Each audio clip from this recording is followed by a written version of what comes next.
Okay, today I'm training handstand push-ups. I've just done a chin-up workout or done lots of videoing for progressions towards the one-arm chin.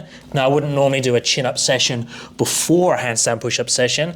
I often superset them, but I never do it that way around. So it's going to be interesting to see how my handstand push-ups feel today. So I'm warming up with easier progressions, and I'm going to show you guys progressions all the way through to the variations that I do. I'm going to see if I can get up to a dead press. I'm not sure where I'm going to get to today, but I'm kicking it off with pike push-ups. Now, I'd recommend that you all do pike push-ups before you get to your handstand push-ups, or if you're in the early stages of handstand push-ups, your pike push-ups is probably where your volume is.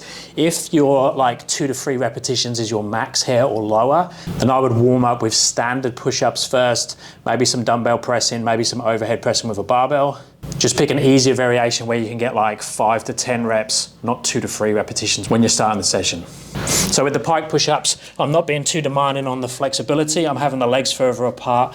I'm going into a down dog position, so trying to open the shoulders as much as possible, which is the same as that handstand position where we have open shoulders. I come forwards, I'm rounding the upper back, coming down, elbows in, so don't flare the elbows out, common mistake. Head down, notice the triangle between the head and the hands, come back, open the shoulders at the top. Then we can progress the pike push-ups. So I'm going to use yoga blocks to create a deficit. So my head can now go lower than my hands.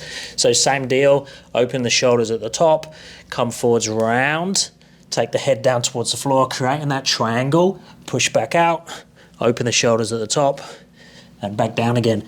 Now notice here, and I've done it on the other ones as well, as my hands are externally rotated. So I've turned it out like this, so wider than my normal handstand position. Now, I recommend if you are working handstand push-ups that you either superset it with some chin-ups, but I'd also add in some supersetting with some freestanding handstand. Now, if you don't have a strong freestanding handstand yet, I would definitely be working the wall drills in between your repetitions, or at least have done that before your session. So I've been doing the back to wall and chest to wall drills depending on where you're at, making sure that you can balance the handstand here. Now notice what I'm doing with my shoulders. So my shoulders are coming forwards and back. We want this to be very strong and controlled for the handstand push-up. So see, I can take the shoulders in front of the hands there and then bring it back to opening. Now don't start bending the arms and that too much, because you don't want to fatigue for the actual handstand push-up exercises, but this is the type of control we want to get in the freestanding handstand, which will open up the ability to do a freestanding handstand push-up.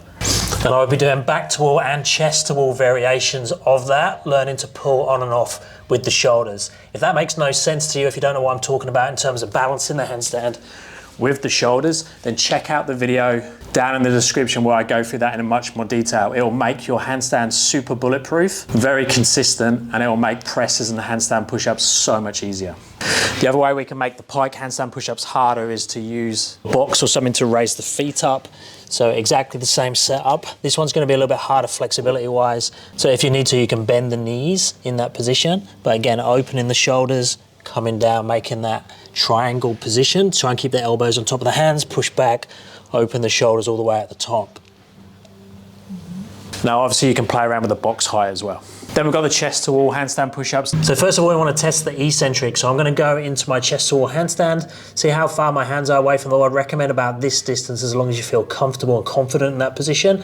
I'm going to take the shoulders forwards, bring the elbows in, like slight external rotation, come all the way down till the head just kisses the floor, hold, and then try and get back out, which is probably the hardest thing to do, is the bail out of that, or the exit. It's actually much easier to push back up a little bit and get back out. But if you need to, you'll have to exit out the bottom there. Just try and stay positive with the hips, so the hips further away instead of collapsing the hips towards the wall.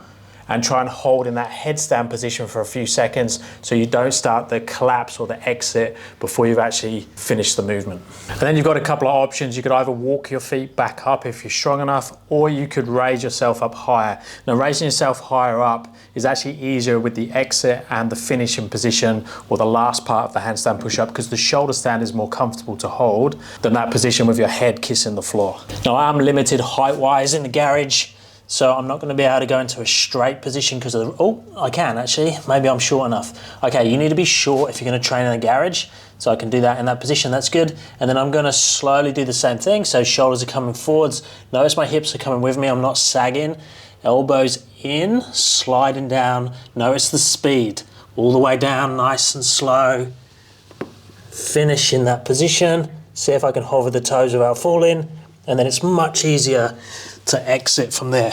And just check the new paintwork has stayed on, it's not all over the toes. That's a check, that's good. So the big thing with both of those is just to make sure that you have control throughout the range of motion. You don't want to have any sections where you drop. If you have a section where you drop, you either need to stay with the Pike push-ups. You could have someone spot you, so hands on shoulders as you go down nice and slowly, or you could play with your position if you're not quite there. Okay, next I'm going to test it to see if I can get back up. Actually, let's get rid of the hat. So into that chest to wall position, I'm going to come down a little bit faster with the eccentric now because I need to save some energy to get back up. Now I could walk the feet back up, which is easier than sliding. It's also better for your toenails on a brick wall when you come back up. That doesn't feel too bad. And I could do the same thing deficit on the boxes as well, but I'm going to skip that because I want to get to the freestanding stuff. I'm going to start playing with the freestanding handstand push-up. Obviously we need to have a freestanding handstand. So from this position, I'm going to play with closing the shoulder, taking the feet backwards, and then opening again. So that's that shoulder position that we were working on the wall a second ago, I was demonstrating. And ideally, we would get that shoulder position into a level where we can hold for time and then bring it back again. Because that point where we hold for time, that's where we're going to start to bend the elbows to come down and then come back and open back up. And if you notice what I've done there is I went for a partial range of motion. And if you are going to work partial range of motion, what I would do is I'll have a target. So a yoga block works really well because it's got the 3 different heights.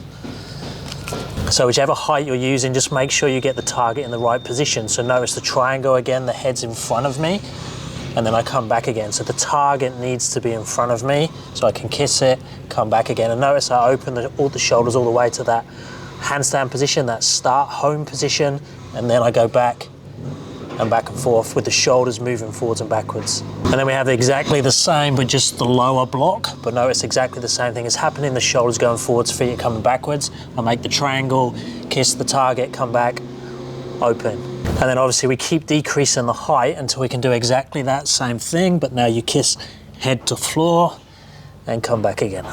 Now we can do exactly the same with the deficit. We could have a height here or a target that we try and touch that is beyond or lower than the hands. We can also play with the eccentrics only, so I could kick up to handstand, both freestanding with your hands on the floor or at the deficit, and then come down to that eccentric only, show control, and then exit back out again. Or you could do the full movement on a deficit, so coming all the way down, kissing the head to the floor, and then pushing back out. Then we have the 90-degree handstand push-up variation. So I'm going to go through an eccentric first, so the down only. This could be done in straight or the easier straddle version. So shoulders are going to come down further forwards. Feet are obviously going to go further back. Elbows into the side. Kiss the floor. That was horrible. So ideally that would be more controlled and you would hold at the bottom for time. Now I'm going to skip ahead because I'm running out of time, but I'm going to just go through the full movement now, so if I can get the 90-degree. So going all the way down, kissing the toes to the floor, and then pushing back out. That was very ugly. So ideally the body would stay straight. That wasn't the best. So I'm going to finish there. I'm not feeling particularly strong today. I don't know whether it's doing those chin-ups first. Let me know where you are on your handstand push-up journey, and let me know if you have any questions. I'll speak to you next time. Thanks, guys.